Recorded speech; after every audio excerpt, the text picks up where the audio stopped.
The Kansas City Chiefs organization now finds itself navigating a storm of controversy as one of its most electrifying young stars faces grave legal repercussions. An ordeal that could dramatically affect the team's offensive potency heading into the new NFL season. Wide receiver Rashee Rice, who rapidly ascended to become a pivotal weapon within the Chiefs' championship-caliber arsenal, has officially entered a guilty plea to serious felony charges stemming from a high-profile multi-vehicle collision that has drawn nationwide scrutiny and ignited intense debate surrounding player accountability across the National Football League. The legal proceedings concluded with Rice formally accepting culpability for 2 third-degree felony counts: collision causing serious bodily injury and street racing, resulting in physical harm. These aren't petty infractions or routine traffic citations. These are severe criminal offenses that carry profound weight in both judicial arenas and the court of public opinion. The gravity of the situation cannot be overstated, as Rice's actions endangered innocent bystanders and inflicted real harm upon victims simply navigating their daily routines. The sentencing phase further solidified the seriousness of the matter. The court imposed a penalty consisting of 30 days in incarceration, followed by a stringent 5-year probationary term. This combination of custodial punishment and long-term supervision reflects the court's acknowledgement of the egregious nature of Rice's conduct, while also recognizing his willingness to accept accountability rather than prolong the matter with a drawn-out trial. Though the 30-day jail sentence may seem comparatively modest given the severity of the charges, it still poses substantial logistical challenges for both Rice and the Chiefs, as they attempt to align it with the demands of the NFL calendar. Yet the legal resolution represents only the initial chapter in what is likely to become a multifaceted saga. The NFL operates under an autonomous disciplinary framework, entirely independent of the criminal justice system, and now finds itself poised to levy its own sanctions. Punishments that could eclipse the courtroom's verdict in terms of career-altering consequences. NFL Commissioner Roger Goodell, along with the league's disciplinary committee, has a well-documented history of imposing significant suspensions upon players whose actions undermine the league's integrity or breach its strict personal conduct policy. In recent years, the league has adopted an increasingly uncompromising stance toward behavior involving violence, recklessness, or threats to public welfare, categories into which Rice's actions clearly fall. Furthermore, one of the most damning aspects of this particular case lies in the visual evidence. Unlike cases that hinge on witness testimony or ambiguous police reports, Rice's reckless behavior was captured on surveillance footage and widely disseminated across social media and news networks. This irrefutable visual documentation strips away any potential for dispute or narrative manipulation. Historically, the NFL has responded more forcefully in cases involving video evidence, as the public visibility and undeniable nature of such footage heighten scrutiny and demand swift, decisive action. The implications for Rice's career and for the Chiefs' title hopes are profound. As legal and league consequences converge, one thing is clear: this situation is far from over. The NFL has consistently delivered more stringent punishments in cases where video footage exists. As such, visual evidence offers irrefutable proof of misconduct and intensifies public scrutiny. Veteran football analyst Mike Florio, renowned for his deep expertise in league disciplinary actions, has emerged as a trusted voice when forecasting how the NFL might respond to such incidents. Florio's insights, built on years of monitoring precedent and penalty trends, carry significant credibility within football circles, particularly due to his proven track record of accurately predicting suspension lengths and disciplinary outcomes. According to Florio's comprehensive evaluation, The presence of video footage elevates Rice's situation far above routine disciplinary benchmarks. While other players have received comparatively lenient suspensions for off-field infractions, those instances often lacked the damning visual clarity that now surrounds Rice's case.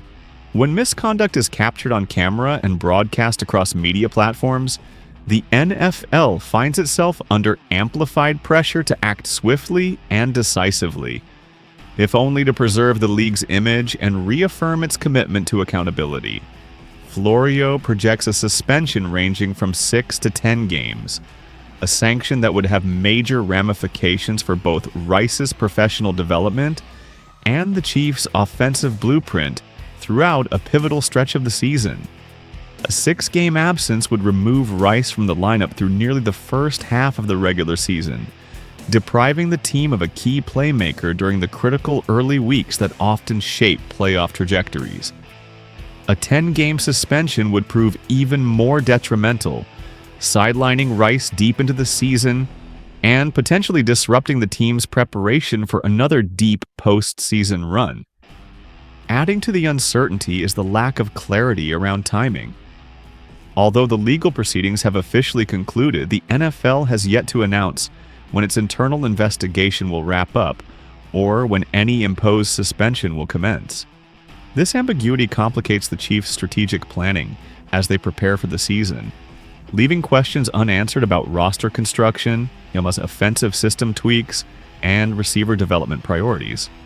Throughout the ordeal, Rice has maintained a composed and professional demeanor, focusing on his on-field performance while delegating all legal and administrative matters to his attorneys. In comments made to reporters following a recent training camp session, Rice acknowledged the ongoing nature of the disciplinary process while reinforcing his dedication to controlling the aspects within his reach, namely his preparation and execution as a player. His mention of legal representatives continuing discussions with NFL officials suggests active negotiations may still be unfolding, possibly surrounding the suspension structure, preseason eligibility, or reinstatement conditions. From the Chiefs' organizational standpoint, this situation poses both short-term challenges and long-term implications that extend well beyond the 2025 season. The franchise invested heavily in Rice's development, both through valuable draft capital and dedicated coaching resources, with the expectation that he would evolve into a top-tier receiving threat alongside Travis Kelce and the team's dynamic offensive ensemble. His potential absence, regardless of duration, compels the coaching staff to reassess offensive schemes and possibly accelerate the growth timeline for younger receivers currently on the roster. To their credit, the Chiefs' front office has demonstrated tremendous resilience and agility throughout the Patrick Mahomes era, consistently overcoming personnel turbulence while preserving elite-level performance. Yet Rice's situation presents a distinctive challenge, not only because of his breakout production, but also due to the rapport he developed with Mahomes during his rookie campaign. Replicating that connection will require either an internal promotion or an external acquisition via trade or free agency, each with its own set of risks and adjustments. History suggests Kansas City possesses the organizational infrastructure and coaching intellect to weather Rice's potential absence. During their Super Bowl winning campaign, the Chiefs endured stretches without Rice due to injury, and still maintained one of the NFL's most efficient offenses. However, prior absences lacked the cloud of distraction, media attention, and public relations complexity that disciplinary matters tend to generate. Ultimately, the reverberations from this saga reach far beyond game day implications. They raise broader conversations about team culture, individual responsibility, and the values that define an elite franchise. The Chiefs have cultivated a league-wide reputation as a model organization, marked by strong leadership both in the front office and the locker room. If Rice stays healthy and mentally locked in, Mahomes is going to have a do-it-all weapon, someone who can line up anywhere and carve up a defense. And then There's Xavier Worthy. Let me put it bluntly, speed kills. And this kid, he's got speed that makes defensive coordinators rethink their careers. This isn't just fast, it's Olympic caliber, GPS-breaking, nightmare-inducing speed. Worthy is entering his second year, and what's scary is that he's just scratching the surface of his potential. He's starting to decode exactly what Mahomes wants, beginning to process the game like a seasoned vet. And that's dangerous, because when you combine blazing speed with mental sharpness, you get game-altering explosions that flip momentum in a heartbeat. The beautiful thing about Xavier Worthy? He's not just a straight-line sprinter. He's got that instant acceleration, the kind that turns a 5-yard slant into a 60-yard home run. The kind of quick twitch movement that leaves linebackers spinning in circles on crossing routes. But the most exciting part? He's building chemistry with Mahomes. That invisible connection that takes a solid play and turns it into a highlight reel moment. Last season, you could see the light bulb flicker on. Those flashes where quarterback and receiver were synced. Same read, same instinct, same second. And when that becomes second nature, you don't just have a good receiver, you've got a defensive nightmare. Now let's get to the part that takes this from intriguing to electrifying. Hollywood Brown, a battle-tested veteran who's played with different QBs, adapted to different systems, and experienced every shade of NFL chaos. And yet, despite only playing in 2 regular season games last year, Kansas City brought him back. That alone speaks volumes. It means they believe. It means they see untapped value. And it means he's not done yet. Brown is at a pivotal crossroads, a moment of truth in his career. He knows this may be his last real opportunity to be part of something legendary. And when a vet hits that point, with legacy and pride on the line, that's when you see career-resurrecting performances. He brings something you simply can't coach: experience. He's faced elite defenses. He's made high-stakes plays in high-stress moments. He knows how to handle the fire when the game is on the line. And beyond the stats, Brown brings leadership, the kind that elevates a room. He's mentoring the young guns, teaching them how to prep, how to lock in, how to rise when the lights are brightest. That's invaluable championship DNA. Now here's what's got me truly fired up. The competition.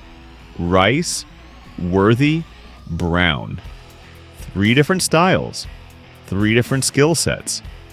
1 shared mission. To earn Mahomes' trust and seize their moment. They're not just fighting for targets. They're fighting to be that guy when the game is on the line. And that kind of internal battle, it sharpens iron. Every rep in training camp is going to matter. Every route is being dissected. Every drop or catch could shift the pecking order. And when you've got that level of accountability, the bar rises for everyone. But this isn't just about who becomes WR1. This is about building a receiving core so deep, so versatile, so ruthless, that defenses won't know where to turn. A unit with so many weapons, so many ways to burn you, that coordinators can't sleep at night. Y'all better strap in, because what I'm about to reveal is going to send shockwaves through the entire NFL universe. This ain't your run-of-the-mill locker room chatter. This is championship-tier drama that's got me fired up and locked in. Stay with me until the very end, because I'm dropping some cold, hard truth that every single Chiefs fan needs to hear. Drop a W in the comments if you still believe in the kingdom. Drop an L if you think the dynasty is slipping. And don't forget to smash that subscribe button while you're at it. Now listen closely, because what we've got brewing in the NFL right now has more plot twists than a primetime thriller. And I'm here to break it all down for you, step by jaw-dropping step. See, I've been around this league long enough to know when somebody's blowing smoke. And right now, Miami is lighting up the sky with delusional fireworks. There's a certain wide receiver down in South Beach who's been flapping his gums like he's already got next year's Lombardi trophy sitting on his nightstand. Now, don't get me wrong, confidence is essential in this league. You need swagger to survive, but there's a fine line between confidence and full-blown delusion.